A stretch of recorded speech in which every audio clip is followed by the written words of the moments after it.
Hey, I'm Alex Radcliffe from Board Game Co., and this is going to be your upcoming Kickstarters for June. As always, this is not going to be a complete list. There are going to be a bunch of things not on this list, either because I don't know about them yet, or because they don't have much of a following. In general, I only include things that seem to have an active community, active content, active something. If there's no information out there past you have a game, I am less likely to include it on this list. And 3, sometimes I just miss things. That is also going to be the case in general. But that said, if you want more up-to-date information, and 4 is going to be, sometimes we just, maybe 4 was one that we don't know about them yet. That could have been 1. But 4 or 1 is going to be that sometimes we just don't know exact dates or times or schedules or who knows what until close to the campaign, which is why a month out is sometimes, just not going to catch anything.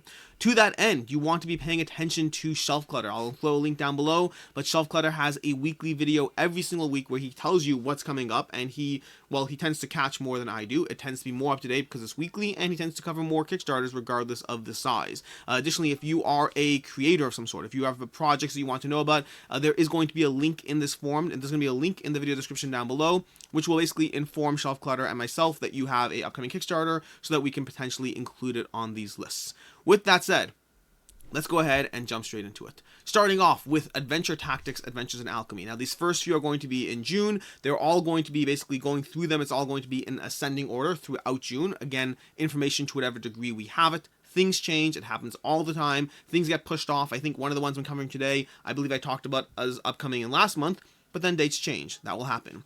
Adventure Tactics, Adventures in Alchemy. This is one I actually already did coverage on. I have a review up on my channel. Basically, this is more content for Adventure Tactics. If you liked Adventure Tactics, this is more of the same. It's more good stuff. If you didn't like Adventure Tactics, I can't see this changing your mind. Unless, of course, you didn't like Adventure Tactics because you don't like standees, in which case this is great, because this is going to include a few things. It's going to include a new class, the Alchemist. It's going to include new cards, because cards and powers and abilities and all that. And it's going to include miniatures, include some gameplay changes, such as events and allies, minor changes, nothing crazy. It includes new adventures, so new going through a book or different journeys or whatnot. So if you like that aspect of the game, you have new stuff there. And then it has miniatures for all the various enemies you're fighting, which will be fun if you like miniatures. So that's me, Adventure Tactics, Adventures in Alchemy.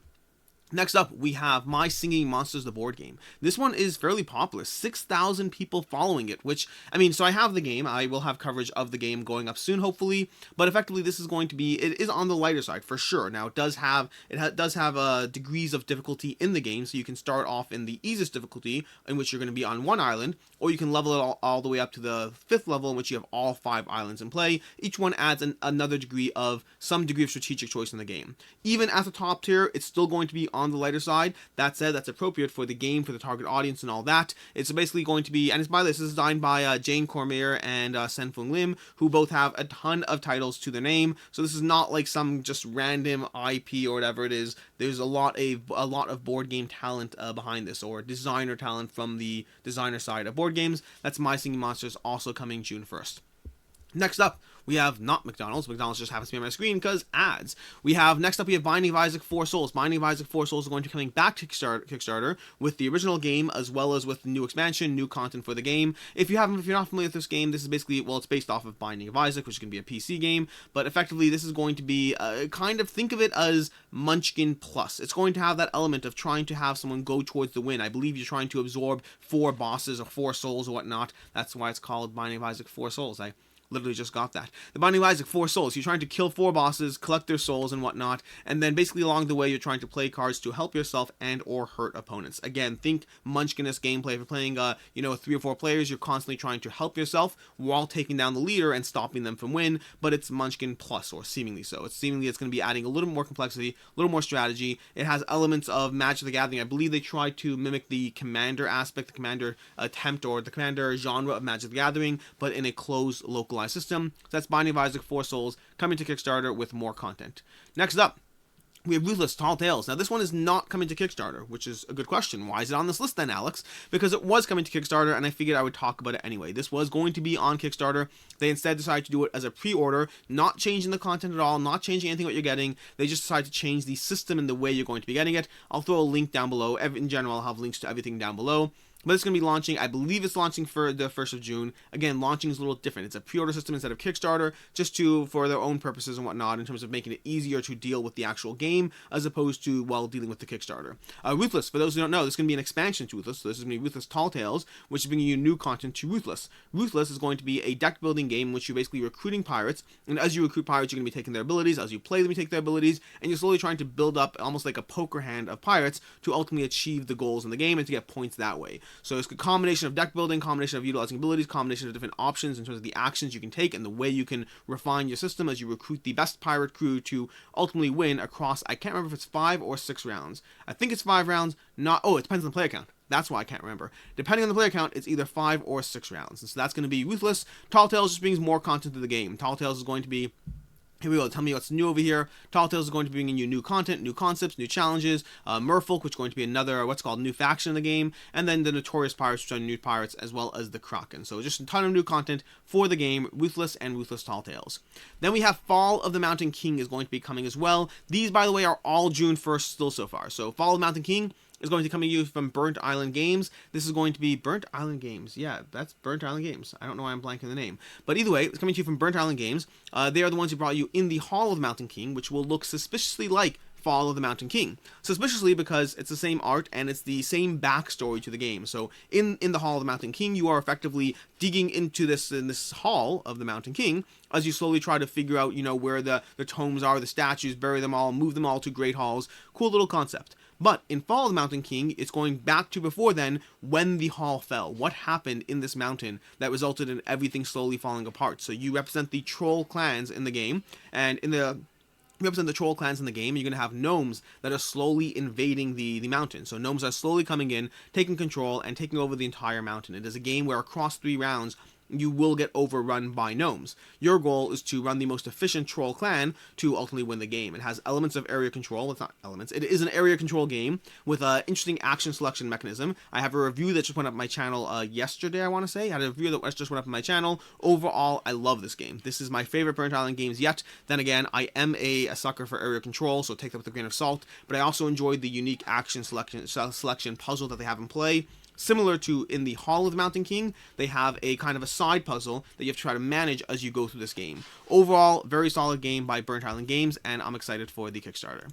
Next up, we have Orbidice, the first spherical RPG full dice set. This is going to be board game adjacent. It's going to be basically a dice set, but they're round, and you're thinking to yourself, round dice, that will take forever to actually land in any kind of reasonable pattern. And you're not wrong. I mean, you are wrong. Logically, you're not wrong, but you happen to be wrong because you don't know how these work. So aside from the beautiful designs and whatnot, we'll come back to that. Basically, if you look over here, the dice are going to lock in place pretty quickly, as you can see on the screen, because inside the hollow ball, they have actually locked in divots. So what you think should roll forever, as round balls tend to, instead kind of locks into a clear and distinguished upwards face on the die. So it's an interesting system, interesting concept, and the dice seem to be somewhat reasonably priced, reasonably just in comparison to other Kickstarters, not in comparison to the dice you can buy at Amazon or eBay or whatever it is, but in comparison to expensive Kickstarter dice, they're reasonably priced at 49 euro for a full set of the dice, and progressively cheaper as you buy more and more and more sets.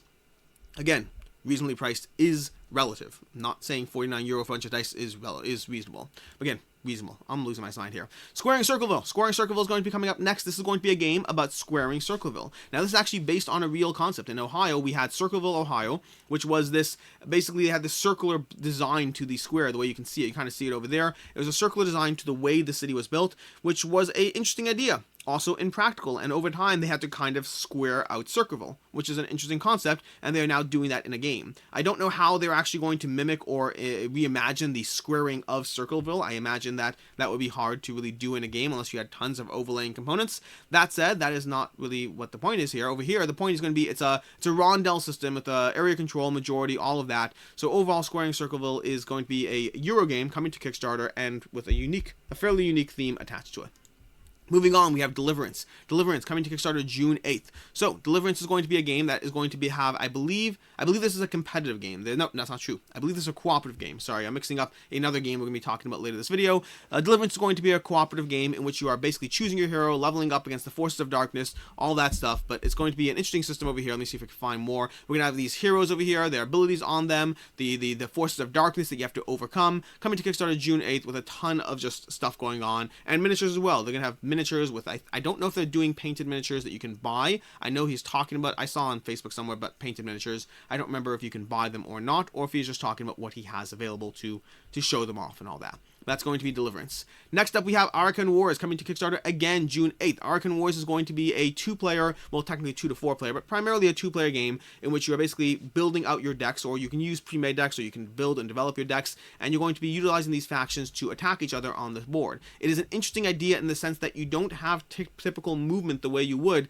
in many of these grid-based systems, but you kind of just place your cards. It's tactical placement. Some cards will have movement-based abilities, but those will be the minority. It's far more about placing your cards and then executing your combat round, hoping to attack others, hurt them. They're going to execute their combat round back, rinse and repeat, alternating who goes first in this fairly puzzly deck building board placement. It's so interesting because it's a map, but it's a map that most of the time you are not actually moving around on. It's about the placement of your stuff, how far your range is, what other abilities are going to augment them as you go through it. Overall, Arackhan Wars is one that I also will have coverage of this one on the channel, but it's a fun, puzzly 2-player system. And by the way, available on Tabletopia or Tabletop Simulator if you want to give them a shot. Next up, we have Edict Solo Contention. This is one that I cannot talk about in any, well, helpful or useful way that will explain the game to you, because I've tried looking into it and haven't found any helpful or useful way that explains the game to me. But effectively, you're going to be trying to fulfill these edicts from Earth. Something points, something points is as far as I got. So I just didn't see good areas to look into. On Board Game Geek, the general description I found to be a little vague and didn't give me a clear idea of how the game plays. But hey, it's going to be coming to Kickstarter soon, and with 737 followers on the page, they're doing something right. Moving on, we have Blooming Industry. Blooming Industry is going to be a tile-laying game in which you basically are trying to build and sell tulips. So you're going to have these tiles over here. You can see in the picture over here. You're going to have these tiles that you can exchange, you can buy, you can overlap them, all while effectively trying to build these proper tulip gardens where you're going to grow tulips and then eventually sell them. So fun little tile-laying efficiency system as you build, develop, and plant, and sell your tulips. Moving on from there, we're going to have, this is going to be Scarface 1920. So Scarface 1920 coming to you from a new publisher, from Red Zen Games. I don't know their backstory in terms of where they are in the industry. This is their first game from what I can see, and yet everything looks gorgeous. From the website, from the game design, everything here looks great. They seem to be hitting it, they seem to be checking all the right boxes in terms of what you should do to kind of bring a AAA title to Kickstarter. And yet again, I don't know what their backstory is, if they're coming from other companies, if they have experience. Whatever they're doing it right. And this game is going to be, you can see on the page over here, it's going to be a deck building, worker placement, area control game. Now, if you followed my stuff, you know that I love Lost Ruins of Arnak. I love Endless Winter. I really like, but just shy of love, Dune Imperium. So deck building, worker placement is my jam. If they are doing it right, I will 100% be paying attention to it. Now, the flip side, and I like area control as well, if done as well. So the combination of mechanics here, I am very interested. Now, the art looks great as well. All those things are great. Now, the one strike against it is for me, this is a personal thing. The one strike against it is I have no interest in a mobster theme. I do have Godfather Corleone's Empire, but I still haven't played it because I have no interest in the mobster theme in general. It's not a theme I resonate with, so they are fighting a little bit of an uphill battle in theme, but they are completely knocking out of the park in terms of mechanics and production values and the way the game looks. I will absolutely be paying attention as this one hits Kickstarter. Whether or not I get it, we'll see. It depends whether those two competing elements, which one of those wins. And I believe Big Child Creatives is involved as well. They are going to be famous for doing a lot of the miniatures for command titles. So if they're involved, then the miniatures should be top notch. But yeah, Scarface 1920 coming to Kickstarter on June 15th. Next up, and I believe this is the one I talked about last month, this is going to be the Paradox Initiative. I'm still surprised that I'm not seeing more information about this game. This is going to be by Elf Creek Games. Elf Creek Games makes some of the most beautiful games that you can possibly see. I'm very much looking forward to Merchants of the Dark Road coming shortly, like as in from Kickstarter to our doors, because it already was on Kickstarter. But Paradox Initiative is going to be a re-implementation or a reprint of Paradox, bringing you the same basic gameplay, potentially developed, streamlined, and whatnot, new art from a variety of artists, because part of the idea of Paradox, the original game, was this aspect of these different aspects of space-time continuum or whatever it is, and wormholes and all these different things as you go across different worlds. And so they had different artists to kind of give you the feel of different worlds. And so they're doing that same thing now with some famous artists, like a whole bunch of a variety of artists that we love and that we know are being brought in to basically to draw these different worlds again in Paradox Initiative. So I'm expecting it to look pretty. I don't know much more than that because I'm still surprised there's not more information. Like, I'm not seeing anything on their Facebook page. I'm not seeing things like announced. I know that this is currently slated for, I believe, June 15th. If that date holds true, then we'll see. If not, I'll talk about it next month. Moving on, we have Pull the Pin Games Zorro Dice Game, the expansion. So it's going to be the Stunts and Allies expansion for the Zorro Dice Game. Zorro Dice Game came out in 2020. This is going to be more content for that game. And fun little thing, they're offering a day one backers get a free face mask of Zorro. So if you want a Zorro face mask, it's a cute little day one extra. I like the idea of it. You can go ahead and click to follow on Kickstarter, subscribe by mail, all that stuff. Past that, it's just bringing you more stuff, both gameplay elements, you can see a list of it over here, the various gameplay elements it's bringing, as well as potentially board game upgrades, dice tray, metal dice. Metal dice are cool. They are cooler with dice trays. I actually realized I always complain about metal dice and how hefty they are, but if you use them in a dice tray, well, that changes the conversation a bit, and then the metal dice are cooler instead of annoying. Also, as well as that, we're going to have custom meeples and custom sleeves, all this stuff for more and more content for your Zorro Dice Game. Next up is going to be Valor and Villainy, Lludwik's Labyrinth. Now, I believe this Kickstarter link was just posted yesterday, which is why we only have 74 followers. This is going to be the new game, the new version of Valor and Villainy. Valor and Villainy, I have a review up on my channel. Overall, I really like the game. My biggest complaint was the game length to the game type. It felt a little long for the type of game I would normally play, for the type of group I would normally play this with. That said, a Valor and Villainy Lludwik Labyrinth is bringing you more of a campaign/legacy light system. I didn't mean legacy, I don't believe you actually alter things permanently, but it's bringing you more of a legacy or campaign system. Also, it's switching it up to cooperative. So as opposed to being a one versus many, it is now a cooperative game for this expansion, and lots of cool things going on in the game. And also, I believe from speaking to James Hudson, they are also addressing the length, making it a little bit more shorter per game session, making it easier to table this one. Past that, just some random stuff. If you go on Board Game Geek, you'll see a ton of different images, but I just like this particular card, so I'm showing it. Wicked Lifts. Play after any allies roll. Stack red dice onto your fingers, one at a time. When they fall, add the result to the roll. I think it's a cute little card. It's a card, by the way. I would hate that card in a competitive mode of a game, because that's like such a weird dexterity thing being thrown in. But in a competitive game, that card exactly fits in with Valor and Villainy and everything they're doing in that game. I mean, the game looks great. The miniatures look great. Look at that miniature over there. Look at this miniature. These things look cool. I am paying attention to this game. I like Valor and Villainy, so this is an easy one to be paying attention to after. Next up, we have Millennium War. Millennium War is going to be a game that brings you competitive and cooperative mode. In fact, this is the page over here. If we go to their actual page, you can see far more information about the game, far more, just a ton of stuff. They have a cooperative mode to the game. They have, where's the cooperative? So we have a cooperative mode. We have work together to defeat Millennium foes. Just tons of heroes. So the amount of content they have for this game, I believe it's still coming in June, by the way. I'm not certain about this one. I know they've had a bunch of dates at different points, so I believe it's still coming for June. I mean, just look at this table over here. Look at the standees, the cards, all the tons of content for this game. I don't know a ton about the gameplay yet. Oh, and a miniature, apparently. Giant miniature in your face. But yeah, they have competitive mode, they have cooperative mode, a ton of content. I saw notes about they have collectible aspect to the game, so I wonder how that will play out and if that's true. If that is true, I'm automatically out. I don't do collectible in any of the games I really play nowadays. Closest thing I'll touch is LCG systems, and that's like even reluctantly. I mean, I love Marvel Champions. That's why I'll keep getting everything they put out, but I'm a reluctant subscriber to the LCG concept, but full-on collectible I am very wary of. But we'll see. Millennium War. I'll be paying attention, and of course we'll be covering it once it hits Kickstarter. Moving on, we have Battle Peak. Battle Peak is going to be coming to Kickstarter, a 2 to 4 player game, which you're basically trying to knock people off of a mountain. Yes, you heard me right. You're trying to knock people off of a mountain. So, you're going to have this gorgeous little, well, gorgeous is probably the wrong word, this cartoony style art, not complaining, just cartoony style art.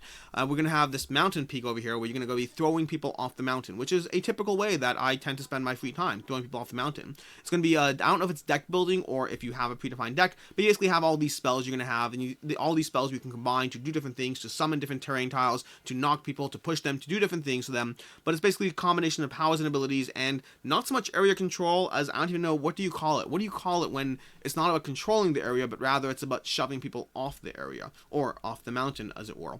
But yeah, that's going to be Battle Peak coming to Kickstarter. When was it? I don't remember the exact date on this one. Again, everything's in sequential order, and they're on Tabletop Simulator as well. I don't remember the exact date. I think it was June 28th. I could be mistaken.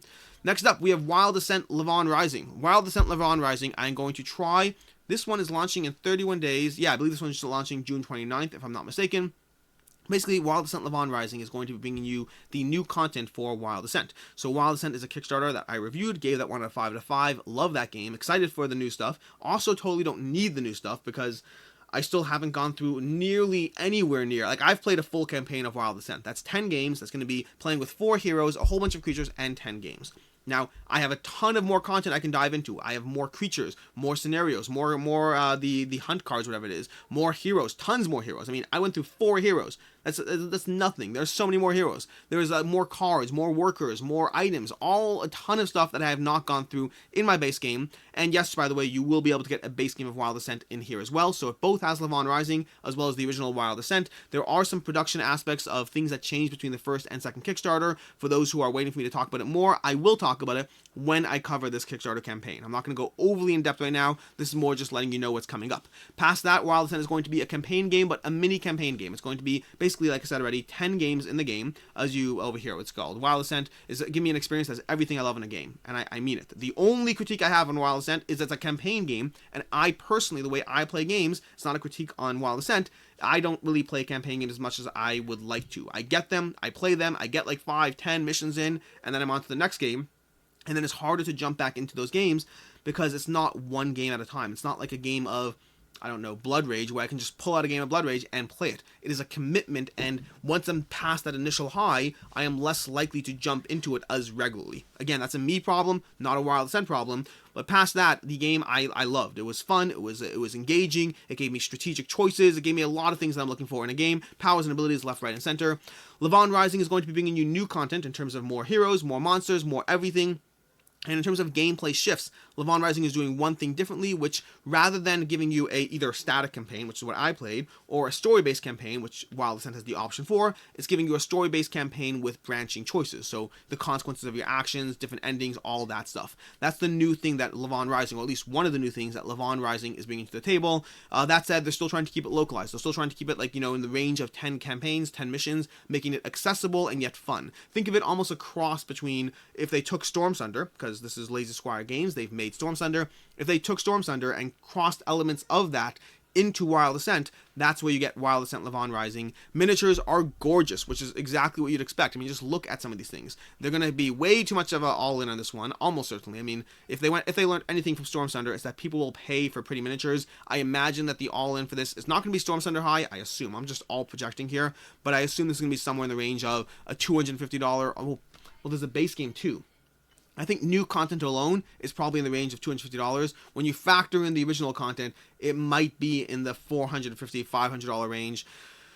Whatever. It's just money. These are miniatures instead. Now, I'm not encouraging you to get this. I don't think you need Wild Ascent and Lavon Rising unless you're going through all the content. That being said, I don't necessarily follow my own advice in these areas, especially when miniatures look like they do here. Fun fact, the miniatures will probably not have these sparkling lights and glowy areas that you're seeing on these. That's just cool looking, not likely to be in the final product. And anyways, that is going to be Wild Ascent Lavon Rising. Oh, hey, look, there's me. I like this game. I say it in this video.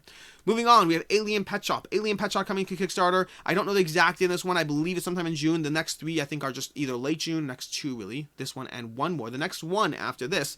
So Alien Petshop is going to be, basically, it's going to be a game where you're getting these pets and managing them in your shops across either 5 or 6 rounds, 2 to 4 player game. And it's a short game. It's on the lighter side, but it's not as kid-based as it might look. So while you might think, looking at this page, oh, that looks like it's for ages 5 to 7. No, it's not that kind of game. There's actually a decent tableau building game going on here. It is going to be more, think of it more in the range of maybe Smash Up, something like that. It is going to be a mid lighter game, but not kid game, if that makes sense. You could probably play it with the kids, probably your gamer kids, but effectively it's going to be, you know, you're managing these dice over here, you're going to be rolling dice every round, assigning them for different actions, you're going to be gathering different cards, developing and augmenting your shops or your habitats or whatnot, using unique character boards, all that stuff, going for different challenges and bonuses. Lots of fun, smaller decisions. It's a good intro to tableau building or to general sequencing of these mechanics in a game. Overall, pay attention to this one, coming to Kickstarter, well, sometime in June, at least as of now. Next up, we have Kroma. Kroma is going to be coming to you from Breaking Games. Kroma is bringing you a bit of a gimmick of a mechanic, which could be a good thing, could be a bad thing. This one, so here's my opinion on Kroma. Let's tell you how the game plays. Kroma is going to be a game which you have this design over here, and you have your specific cards, your specific strategy, your colors that you're going for. And then as you draw tiles from bags and overlay them on top of other tiles, you effectively create your colors. Blue and yellow make green, or is it blue and green make yellow? I don't remember my color wheels at all. Whatever it is, you combine things together in a way that develops or makes your colors for you. So it's an interesting puzzle-y system of a game. Now, my instinctive reaction to that is, that sounds cool. Also sounds like a gimmick that I don't think will last or really hold. That said, I totally thought that about Canvas, and Canvas gave me a much better game than I was expecting. So I might be wrong about this one. Overall, it looks like a fun thing. I think this type of game has a larger mass market appeal than overlap with gamer audience appeal. But again, Canvas is an area where I was wrong, so I'm hesitant. Sometimes people like colors and pretty things more than I would otherwise think. And that is basically going to be your Kickstarters coming in June, at least what I have on my list. Like I said already, pay attention to Solve Clutter, stay subscribed there if you want to get a full list of what's coming up. I will do another one of these in a month or so. And of course, every single Monday, I have my to back or not to back, or at least most Mondays. There are occasional Mondays where there's not enough Kickstarters, and I therefore don't do it. Most Mondays, I do my to back or not to back, covering the Kickstarters that will be, well, on Kickstarter, and telling you about them when they're on Kickstarter or GameFound, as opposed to before Kickstarter or GameFound. I do both. I also do Pledge Manager videos once every 3 months or so to cover things even further, just basically touching all the various hit points of when things are on Kickstarter. Lastly, small little note, Slay the Spire. Slay the Spire originally said, I believe, I could be wrong here, I'm pretty sure it said originally coming spring 2021. They've updated this to coming summer 2021. I'm just talking about Slay the Spire because I like Slay the Spire, and I want Slay the Spire to come to Kickstarter so I can see whether this is an amazing game that is the best deck building game of all time, or whether it's a bit of a letdown and I'd rather just play the PC game. Could go either way. Until next time, I am Alex Radcliffe from Board Game Co. Thanks for being here, and as always, have a good one.